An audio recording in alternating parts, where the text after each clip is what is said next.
खुलुमबाय गोजोन फुंबिलिनि बयनिसिमबो गाहाम हामलायनायखौ जासिहरनाय थाबाय आं सिबिरानि ब्रह्म नोंथांमोनखौ एसबी बड' निउज चेनेलाव गासैखौबो बरायबावनाय थाबाय नोंथांमोननि थाखाय आं गोदान मोनसे भिडिअ लानानै फैबावबाय अन्नानै भिडिअखौ जोबजासिम नायलांदो बेन्जामिन दैमारि बिथाङा फिन नेशनेल लेभेलनि बान्थाखौ मोननो हाबावबाय प्रकाश देखाजों दिहुनजानाय जनाखि पर'आ सावथुनाव फाव खालामनायनि थाखायनो बिथां बेन्जामिन दैमारिया 67थि नेशनेल फिल्म एवार्डआव फीचर फिल्म्स केटेगरिनि जुरि स्पेशल मेन्शन बान्थाखौ मोननो हादों बिथां बेन्जामिन दैमारिया जनाकि पर'आ सावथुनाव ट्रेन्सजेन्डारनि फाव खालामदोंमोन आरो बेनि थाखायनो बिथाङा गोबां बान्था मोनबोनो हादों मख'नो गोनांदि बेन्जामिन दैमारिया गावखौ सासे गे होननानै सिनायथि होयो आरो आसामनिफ्राय बिथाङानो गिबिसिन जाय गे लेसबियान एबा थामथि आथोनफोरनि थाखोनि मादाव बे बान्थाखौ मोननो हादों डाइरेक्टरेट अफ फिल्म फेस्टिभेलजों खुंजानाय 67थि नेशनेल फिल्म एवार्ड्सआव बेस्ट एक्टरनि बान्थाखौ सानै मोननो हादों मनोज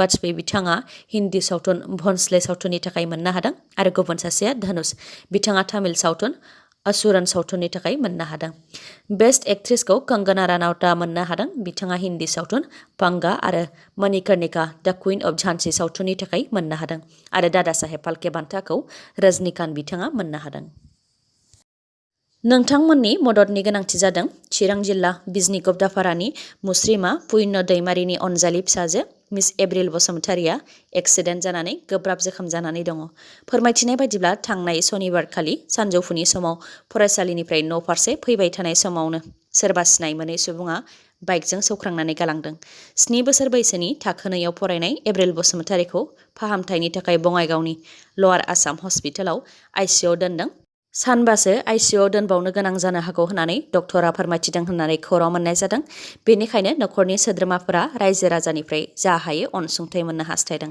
सोरबाफोर जुदि एप्रिल बसुमतारिनि मुङाव अनसुंथाइ होनो लुबैयोब्ला बिथांनि गासै आबुं थंफोरा जाहैबाय बिमानि मुङा पुय्न दैमारि बिफानि मुङा इमानुएल बसुमतारि भिलेजआ जाहैबाय गबदापारा बिजनी पस्ट अफिस नेहरू बाजार डिस्ट्रिक्ट चिरां कन्टेक्ट नाम्बारा 7637803152 एकाउन्ट डिटेल्सआ जाहैबाय नेम पुय्न दैमारि एकाउन्ट नाम्बार 318964333705 IFSC क'डआ जाहैबाय SBIN 0007171 गुगल पे नाम्बारा जाहैबाय 9101312274 UPPL दोलोनि माखासे दैदेनगिरिफ्रा गाज्रि रावजों सोंखारिनायनि सायाव BPF लाइमोन आफादनि दैदेनगिरि प्रहलाद ब्रह्मनि बिबुंथि प्रहलाद ब्रह्म बिथाङा बुंथिदों दि बिथांमोनहा राजखान्थि दैदेनगिरिनि इथिक्स एबा आब्रुथि आरो डेम'क्रेसिखौ बुजिनांगौ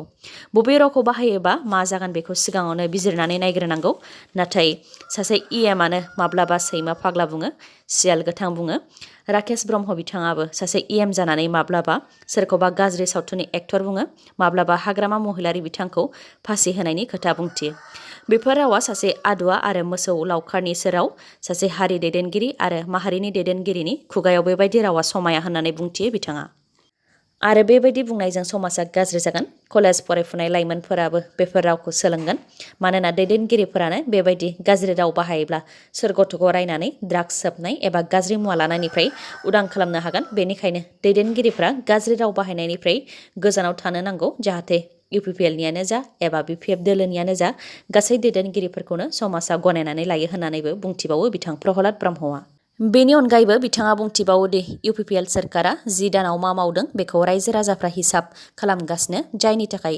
UPPL दोलोआ हारसिङै देरहानो हानायनि गोहो गैया आरो UPPLनि थाखाय डक्टर हेमन्त बिश्व शर्मा रांखान्थि मन्त्रि अजन्ता नेउग बिथांमोनहा फोसावदिं मेल खुंफैनो गोनां जादों आरो मिरुनिफ्राय सर्बानन्द सनवाल बिथां फैगोनखौबो खौराङाव मोनदों होननानै फोरमायथिबावो बिथाङा बेफोरनि अनगायैबो BTCआव 8,000 साख्रि दंमोन बेखौबो आसाम सरकारा 1 लाख लाइमोनफोरनो साख्रि होनो रादाय होनायाव सरजाबहैबाय गाबोन जुदि BTCनि 8,000नि थाखाय गुवाहाटीआव इन्टारभिउ जायोब्ला बेयाव बिटिआरनि सुबुंफ्रा साख्रि मोनालासे बिटिआरनि बायजोनिफ्रासो साख्रिखौ मोननो हागोन होननानैबो बुंथिबावो बिथाङा लोगोसे बिथाङा अजद होबावदों दि बावैसो सिगां मैहुर खालामग्राफोरनो 50,000 रां होगोन होननानै हाथियार गथाय होदोंमोन नाथाय वाइल्ड लाइफनि मोनसे आयेन दङ बे वाइल्ड लाइफनि आयेन बायदियैनो बिथांमोननि हेंथायै केससो होदों आरो बिथांमोननि हेंथा वारेन्ट फैगासिनो दङ जायनि थाखाय बिथांमोनहा नखराव गोजोनै थानो हायाखै होननानैबो बुंथिबावो बिथां प्रहलाद ब्रह्मआ एक्स एनडिएफबि आर अदेबानि रन्जन दैमारि हान्जानि माखासे गोख्रों दैदेनगिरिफ्रा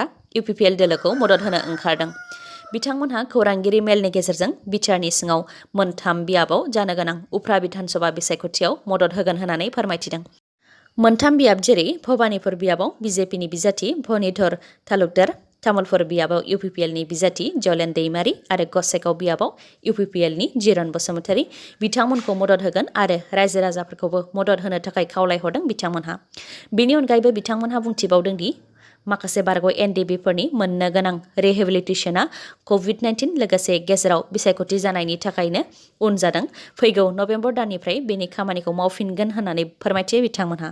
लोगोसे रन्जन दैमारि बिथांनि सायाव बुंथिबावोदि एक्स एनडिबिफोरनि खुद्रिनायनि थाखायनो रन्जन दैमारि बिथांनि उदां जानायनि खामानिया नांथानानै दङ। सेबाया मोनसे गोदान पर्टेल बेखेवदों। थाखो 10 नि हाफ इयारलि आरो बोसोरारि आनजादनि मार्क्सखौ रेकर्ड खालामनो थाखाय सेबाया अनलाइन पर्टेल बेखेवनानै होदों आरो बेनि थाखाय सोलोंथाइ मन्थ्रि डक्टर रनज पेगु बिथाङाबो फोसावनानै होदों। सोरखारि फरायसालिफोरनि थाखो 10 नि हाफ इयारलिनि आनजादखौ नबेम्बर दाननि गेजेरावनो खुंनो थाखायबो फरायसालिफोरखौ सेबाया बिथोन होदों आरो हाफ इयारलियाव मोननाय फरायसाफोरनि मार्क्सखौ अनलाइन पर्टेलाव आपडेट खालामनो थाखायबो बिथोन होदों। बेनि अनगायैबो जायफोर फरायसाफोरा थाखो 10 नि हाफ इयारलि आनजादखौ होआ बैफोर फरायसाफोरा एनुवेल एग्जामखौबो होनो मोननाय नङा होननानैबो फोसावदों। मख'नो गोनांदि फरायसाफोरनि एग्जामनि मार्क्सखौ सेबानि अफिसियेल वेबसाइट sebaonline.org आव फरायसालिफोरा आपडेट खालामनो नांगोन। 2030 मायथाइनि गेजेराव आलादा बड'लेण्ड सोरजिनानै दिन्थिगोन होननानै फोरमायथिदों पारमिनास नार्जारि बिथाङा। बिथाङा खौरांगिरि मेलनि गेजेरजों बुंथिदों दि डक्टर हेमन्त बिश्व शर्माया ब्लेकमेल खालामनानै एबा जरजबस्ति खालामनानै बड'लेण्ड नांला बेनो जोबथा होननानै बर'नि दैदेनगिरिफोरखौ लिरहोबाय। नाथाय जोंहा बड'लेण्ड मोननायनि गुबुन मोनसे लामा दंबावो।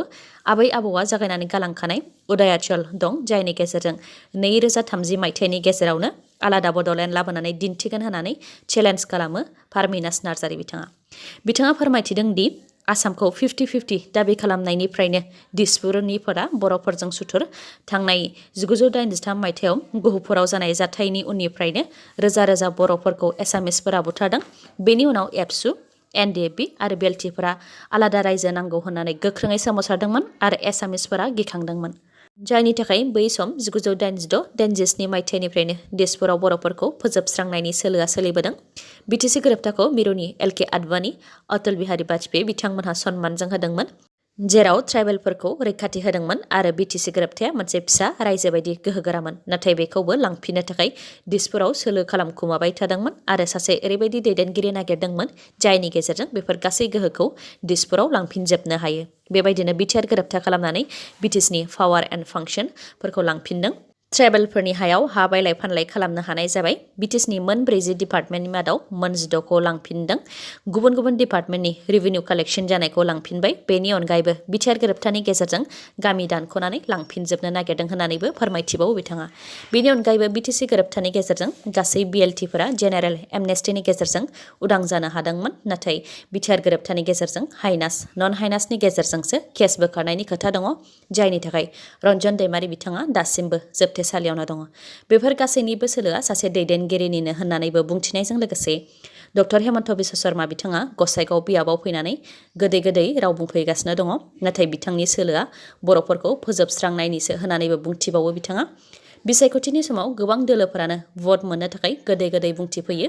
बेखौ रायजो राजाफोरासो बिजिरनो नांगोन होननानैबो बुंथिबावो पारमिनास नार्जारि बिथाङा।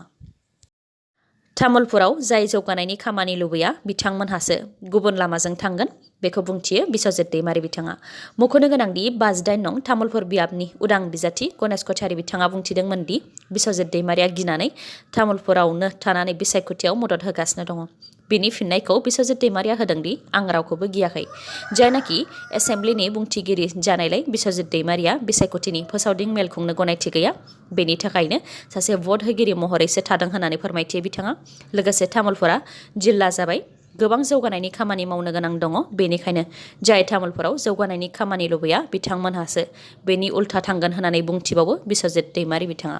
लोगोसे गणेश कछारी आरो गुबुनफोरा बिजाथि फसङालासे इउपिपिएलनि जलेन दैमारिखौ नो कन्टेस्टेन्ट महरै जयै देरहासार होयोब्ला साबसिन जागौमोन होननानैबो बुंथिबावो बिश्वजित दैमारिया। दिनैनि भिडिअआ एसेनोसै गाबोन आरो गोदान भिडिअजों लोगो मोनफिनबावगोन नोंथाङा दासिमबो आंनि चेनेलखौ साबस्क्राइब खालामाखैबा अन्नानै साबस्क्राइब खालामदो लोगोसे लाइक कमेन्ट आरो शेयार खालामनो दाबाव गोजोन्थों